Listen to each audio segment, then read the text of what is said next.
Beberapa waktu yang lalu saya sempat nongkrong bareng sama teman-teman lama dari berbagai latar belakang pekerjaan dan menariknya obrolan kita tuh berujung di satu topik yang sama, yaitu teman saya bilang kayak gini, saya tuh udah kerja keras, lembur hampir tiap minggu, udah coba pindah-pindah perusahaan, tapi kenapa tabungan saya cuma segitu-segitu aja? Mau beli rumah harganya makin gak masuk akal, nyari lowongan kerja yang gajinya lebih manusiawi juga susah. Nah, besok paginya saya ngeliat artikel di media sosial. Pemerintah ngerilis data kalau ekonomi Indonesia itu tumbuh, tangguh, PDB naik, dan pendapatan per kapita masyarakat itu roket. Di situ saya langsung mikir, gimana mungkin angka-angka nunjukin pertumbuhan, tapi realita yang dirasakan pekerja kayak kita-kita ini justru malah berbanding terbalik gitu. Nah, kenapa pertumbuhan ekonomi itu gagal dikonversi jadi kenaikan gaji yang nyata buat kita semua?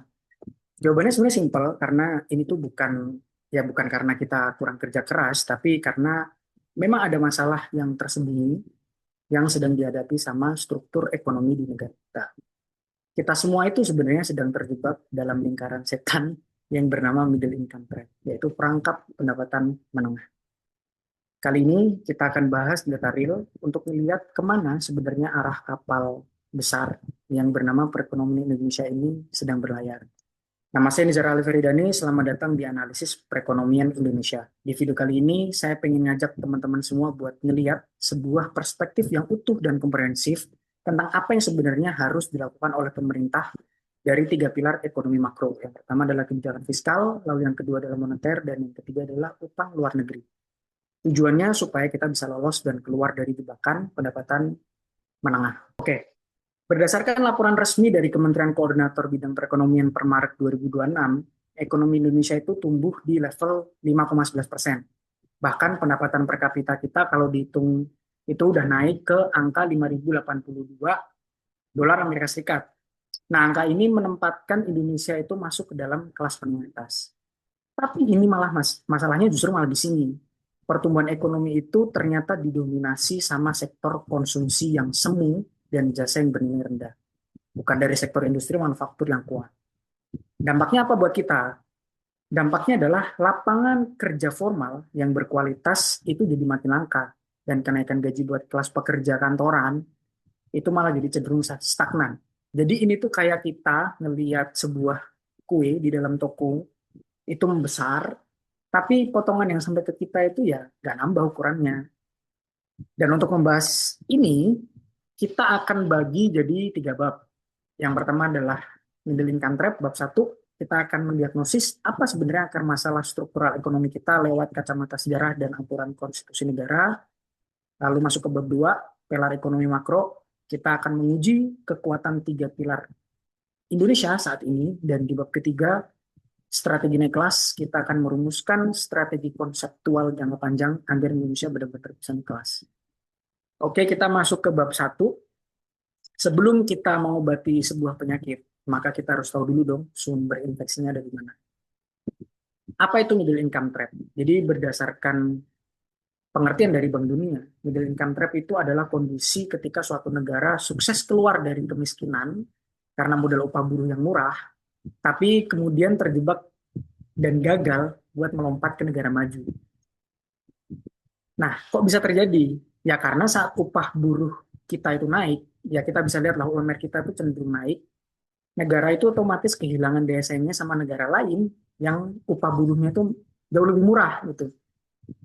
Dan kalau kita mau bersaing di level yang lebih atas di negara maju, pakai teknologi tinggi, ternyata kapasitas inovasinya belum siap. Nah, Ragnar Nux dalam referensi ilmiahnya di tahun 1953 itu sudah memperingatkan mengenai hal ini. Beliau menekankan kalau ekonomi sebuah negara yang berkembang tapi nggak bermigrasi dari sektor komoditas mentah ke industri teknologi manufaktur yang punya nilai tambah tinggi, ya kita tuh bakal cuma muter-muter di lingkaran setan yang berupa pendapatan rendah tadi. Kalau kita refleksi ke sejarah ya, kalau kita refleksi ke sejarah, Orde Baru dulu itu sebenarnya udah sempat nyoba membangun industri. Cuman sayangnya runtuh tuh di tahun 1997 karena fondasi keuangannya rapuh, akibat misalokasi utang luar negeri. Dan ya, teman-teman bisa googling apa sih sebenarnya yang terjadi saat itu, ya penuh dengan teori konspirasi juga. Tapi di pasca reformasi sampai tahun ini, tahun 2026 ini, ekonomi kita tuh justru malah kedebak sama zona nyaman baru. Ya, kita terlalu bertumpu sama sektor konsumsi domestik yang sifatnya semu. Padahal kalau kita menelaah esensi pasal 33 Undang-Undang Dasar 1945 ya, tentang sistem ekonomi di Pancasila, di situ ada mandat jangka panjang yang sangat jelas. Konstitusi kita itu mewajibkan negara untuk membangun kemandirian industri di dalam negeri. Kenapa? Supaya kita punya kedaulatan ekonomi penuh buat memaksimalkan kemakmuran rakyat banyak secara merata. Tapi apa realitanya sekarang? Realitanya justru industri manufaktur kita itu mengalami fenomena yang disebut penurunan industri terlalu dini, deindustrialisasi dini. Kontribusi industri manufaktur kita terhadap PDB nasional itu malah nyusut ke angka di bawah 20%. Dan ini harusnya terjadi di negara-negara maju. Padahal Indonesia belum sempat jadi negara maju. Dan mentalitas ekonomi kita itu sangat-sangat ekstraktif. Mengeruk bumi, tebang pohon, terus jual batu bara dan sawit mentah ke luar negeri tanpa diolah di dalam negeri. Memang pemerintah udah mengarah ke sana untuk kita bisa hilirisasi, tapi praktik yang sebelum-sebelumnya ekstraktif seperti itu sebenarnya kita malah mengekspor nilai tambah dan lapangan kerja itu ke negara lain gratis. Paul Krugman dalam risetnya yang berjudul The Myth of Asia's Miracle sempat mengkritik bahwa model ekonomi semacam ini itu tidak efektif atau tidak efisien. Krugman mendeduksi bahwa pertumbuhan ekonomi yang cuma mengandalkan penambahan modal dan tenaga kerja fisik tanpa dibarengi sama peningkatan efisiensi teknologi itu pasti akan menemui jalan buntu atau disebut diminishing returns. Dan kritiknya Paul Krugman ini tuh terbukti nyata di Indonesia. Angka ICOR kita, incremental capital output ratio, ternyata tinggi di level 6,5. Artinya apa? 6,5 itu nunjukin kalau investasi di Indonesia ternyata boros. Coba bayangin kita ngeluarin modal sebanyak 6,5 unit, tapi hasilnya cuma 1 unit pertumbuhan ekonomi nasional. Jadi boros banget gitu. Nah, kenapa bisa seboros itu? Karena uang investasinya kemungkinan besar itu habis karena birokrasi yang berbelit, regulasi yang tumpang tindih, atau ongkos logistik yang mahal. Oke, duduk permasalahannya kita udah tahu. Sekarang kita akan masuk ke bab 2, kita akan uji 3 pilar utama penopang ekonomi Indonesia, yaitu fiskal, moneter, dan utang luar negeri. Oke, kita akan bahas dari pilar utama, yaitu kebijakan fiskal. Yaitu gimana negara mengatur pendapatan dan belanjanya. Berdasarkan Undang-Undang Nomor 17 Tahun 2003 tentang Keuangan Negara, aturan kita itu mengunci batas maksimal defisit anggaran kita di level 3% dari PDB. Di satu sisi pemerintah tuh butuh belanja yang banyak ya untuk nyuntik kapasitas produktif SDM kita secara jangka panjang. Contohnya kayak program BG yang memakan dana sampai 335 triliun di tahun 2026 ini. Ya, tapi terlepas dari pro kontra program tersebut ya, intinya pemerintah itu memang lagi dorong belanja, cuman di sisi lain ternyata pendapatan kita malah kering. Di triwulan pertama tahun 2026 itu nunjukin kalau rasio penerimaan pajak kita Indonesia itu mandek di level 7,5% dari PDB. Dan diperparah lagi karena angka elastisitas pajak kita itu cuma 0,71, yang artinya setiap ekonomi kita tumbuh 1%, ternyata pertumbuhan pajak kita itu nggak nyampe 1%, cuma 0,71 gitu. Pertumbuhan ekonomi gagal menaikkan setoran pajak secara otomatis. Jadi ya pengeluarannya mau ngegas tapi pemasukannya kurang gitu. Jadi ya kayak kalau kita di retail nih mau bangun rumah, arsiteknya udah ada, bangunannya rencananya bagus banget, tapi ternyata duitnya agak seret gitu. Jadi terus apa solusinya?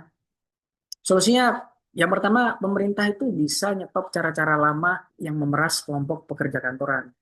Karena pajaknya bisa kita asumsikan udah tertib lah. Karena berdasarkan laporan strategisnya DJP per Februari 2020 kemarin, kita tuh harus ngoptimalin integrasi sistem terbaru kita yaitu Cortex. Balik lagi terlepas dari pro kontranya, Ya, tujuannya ini untuk memperluas jangkauan pajak secara legal ke sektor-sektor informal yang ternyata selama ini perputaran duitnya itu gede banget, tapi tidak terdata secara hukum.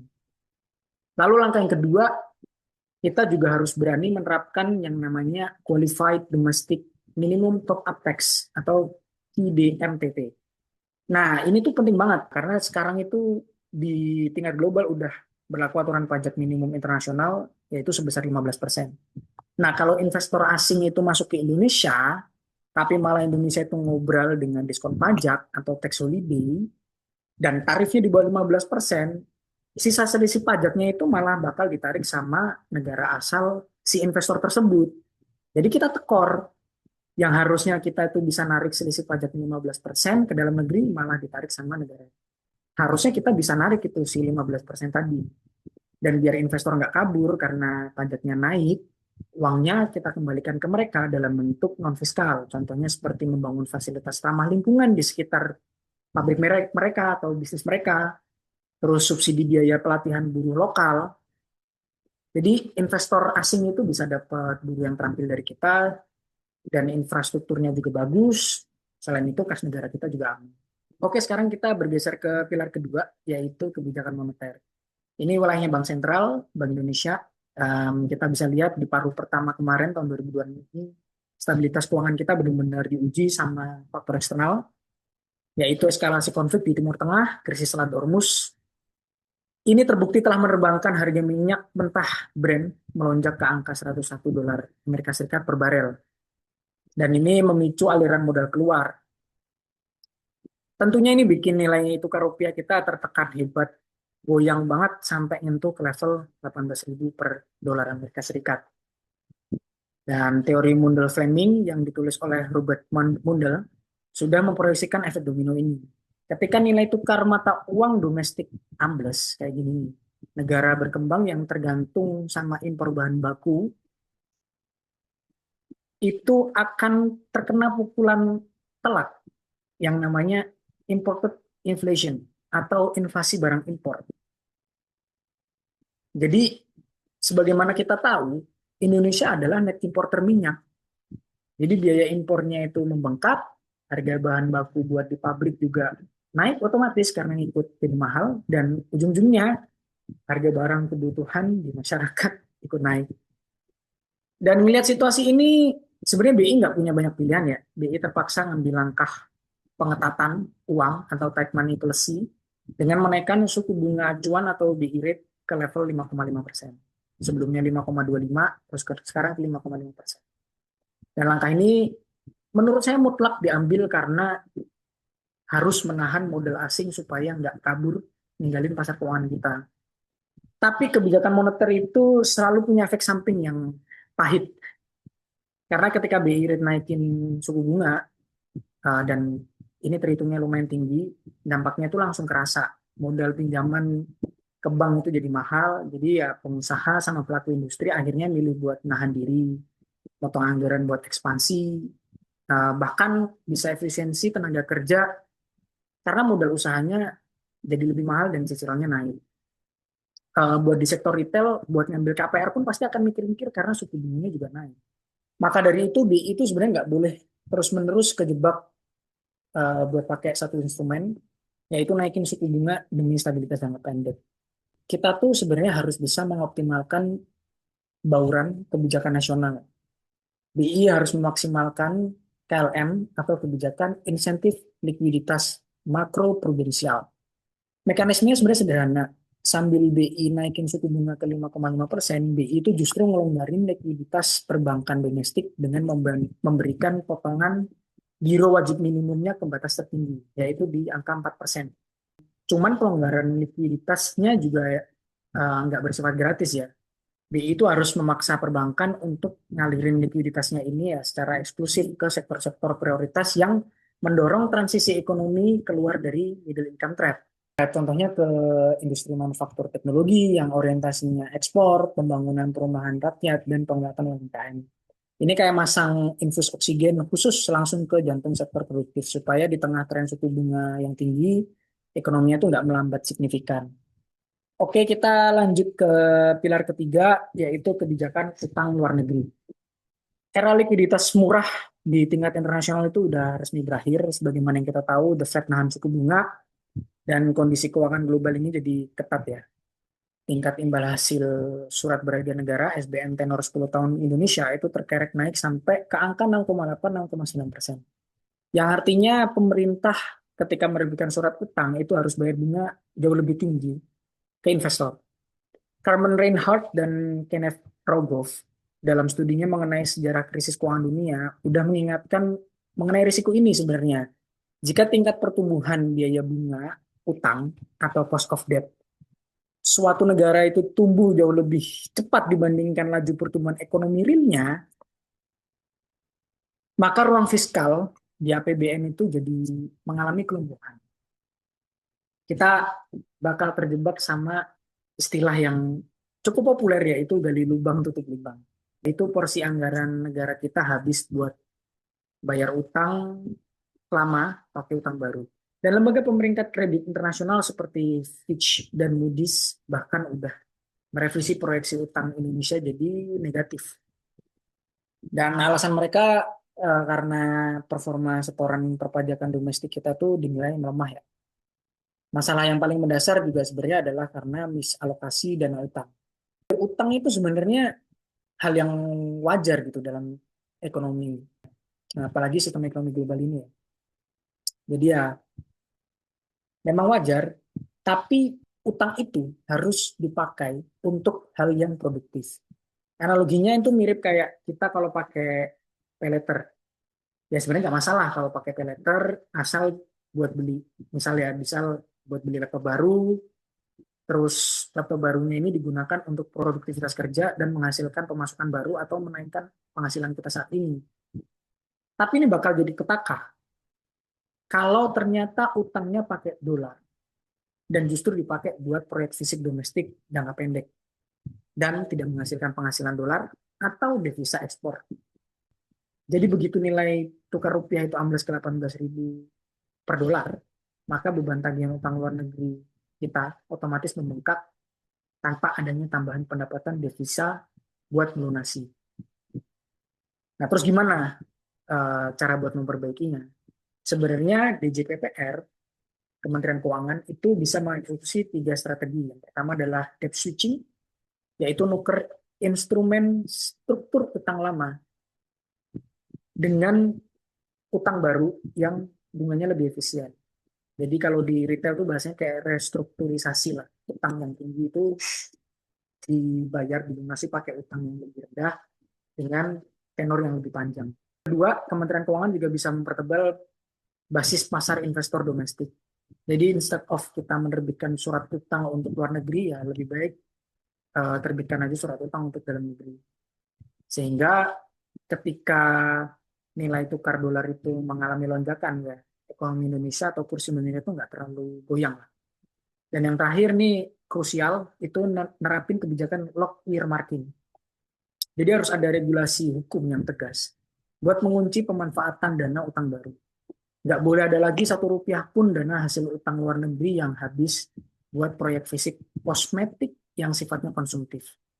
Seluruh dana utang itu wajib dikunci membiayai penguasaan teknologi manufaktur, pendanaan riset pabrik di dalam negeri, atau pembangunan ekosistem industri yang berorientasi ekspor.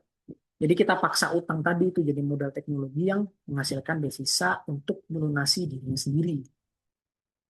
Oke, kita lanjut ke bab terakhir. Kita masuk ke bab terakhir, strategi naik kelas, gimana semua solusi yang tadi kita bahas itu bisa dieksekusi secara nyata tanpa menjadi sekadar teori doang. Jawabannya sederhana sekali, sinergi total. Berdasarkan dokumen Rencana Pembangunan Jangka Panjang Nasional RPJPN 2025-2045, satu hal yang harus kita sadari, strategi buat lolos dari middle income trap itu tidak akan pernah bisa berhasil kalau kementerian dan lembaga negara kita masih bekerja sendiri-sendiri secara parsial dan terjebak ego sektoral. Karena sejatinya instrumen ekonomi makro itu adalah satu kesatuan ekosistem. Oleh karena itu, pembagian kerja kelembagaan itu harus disinergikan secara total. Wadah Komite Stabilitas Sistem Keuangan atau KSSK yang isinya Kementerian Keuangan, Bank Indonesia, OJK, dan BPS, itu harus fokus buat bersinergi untuk ngamanin stabilitas ekonomi jangka pendek dari krisis. KSSK punya tugas memastikan kapal ekonomi kita jangan sampai goyang akibat hantaman guncangan kurs atau krisis. Di saat yang sama, harus langsung dikonversi oleh Bappenas menjadi arah transformasi struktural jangka panjang. Dan ini tuh sebenarnya instansi yang sangat vital, sangat penting, tapi malah justru jarang dibahas oleh media. Bappenas itu harusnya mengunci arah pembangunan nasional agar fiskal dan investasi langsung diwujudkan dalam bentuk pembangunan pabrik-pabrik industri, penguasaan teknologi, dan reindustrialisasi nasional. Jadi KSSK itu menjaga stabilitasnya, Bappenas itu membangun buat masa depan. Ya, kesimpulan utamanya sebenarnya udah cukup jelas buat kita bahwa realita keuangan kita yang mepet, susahnya mencari lapangan kerja yang berkualitas, dan gaji kantoran yang stagnan selama bertahun-tahun itu bukan karena masalah personal kita yang kurang kerja keras, tapi memang produk nyata dari sebuah kegagalan transisi struktural ekonomi kita. Dan Indonesia nggak akan pernah bisa ngelompat keluar dari jebakan negara pendapatan menengah, middle income trap, dan bertransisi menjadi negara maju kalau kebijakan fiskal, moneter, dan utang luar negeri kita masih berjalan sendiri-sendiri tanpa adanya sinergi kelembagaan yang terintegrasi. Oke, terima kasih. Nantikan video selanjutnya.